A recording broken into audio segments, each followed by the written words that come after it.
Madame, Monsieur, bonjour et bienvenue dans votre émission spéciale consacrée à l'Ukraine. 观众朋友您好，欢迎收看欧洲卫视双语特别节目《直击乌克兰》，我们一同关注乌克兰局势的最新进展。Voici l'essentiel des informations. 下面请看详细内容。当地时间4月12号，俄罗斯总统普京表示，俄乌双方的和谈重回死胡同状态。俄罗斯在乌克兰的特别军事行动正在按计划进行，直至实现所有目标。乌方表示，乌克兰并未改变其在谈判中的立场。据路透社4月12号的消息，普京表示，乌克兰方面已经偏离了俄乌双方此前在土耳其会谈时达成的共识，因此谈判再次回到了死胡同的状态。普京强调，俄军将在乌克兰继续行动，实现所有目标，并称，冷战后美国建立的单极国际秩序正在瓦解。此外，普京认为西方对俄罗斯开展的制裁闪电战已经失败，俄罗斯的金融体系和工业仍平稳运转。普京称，俄罗斯不打算自我孤立，当今世界不可能强硬地孤立任何国家，更不可能孤立俄罗斯这种大国。西方社会应回归理智。Selon le ministère de la Défense russe, 1026 marins de la 36e brigade de la marine ukrainienne se seraient rendus aux forces russes. Aujourd'hui sera probablement l'ultime bataille car nos munitions s'épuisent. Ce sera la mort pour certains d'entre nous et la captivité pour les autres, avait écrit sur Facebook la 36e brigade de la marine nationale le 11 avril. Nous sommes en train de disparaître lentement, ajoute le communiqué. On apprend aussi dans les colonnes du Figaro que le chancelier allemand Scholz est attendu à Kiev pour des décisions pratiques comprenant la livraison d'armes lourdes pour soutenir l'Ukraine face à l'offensive russe.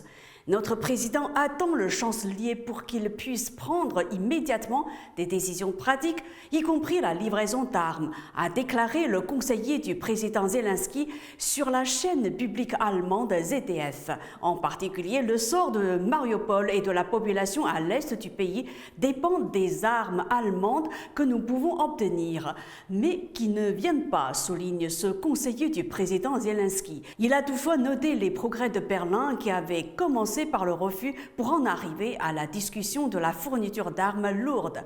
Berlin livre déjà des armes défensives à l'Ukraine, mais le chancelier Scholz est depuis quelques jours sous pression au sein même de sa majorité pour donner son feu vert à l'envoi de matériel offensif, notamment des blindés.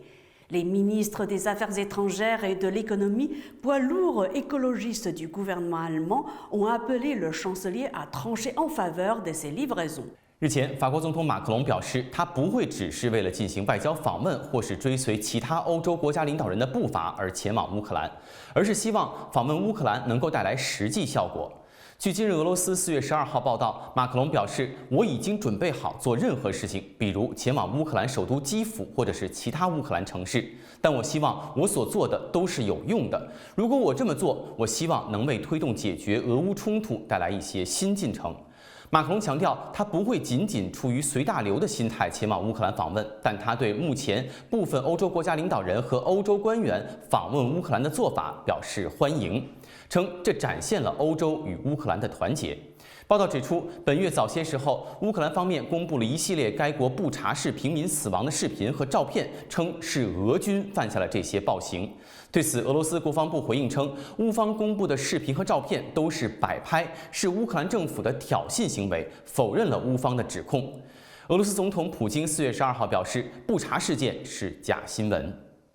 Pour la première fois, le président américain John Biden a accusé dans la nuit de mardi à mercredi Vladimir Poutine de mener un génocide en Ukraine, mot jusque-là employé par le président ukrainien Zelensky, mais jamais par l'administration américaine. C'est ce que rapporte le Figaro le 13 avril.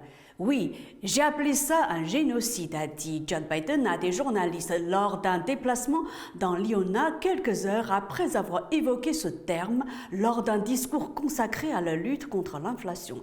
Il est de plus en plus clair que Poutine essaye simplement d'effacer l'idée même de pouvoir être un Ukrainien, a développé le président américain. Si les avocats au niveau international tranchent sur la qualification de génocide, pour moi, ça y ressemble bien, a-t-il assuré.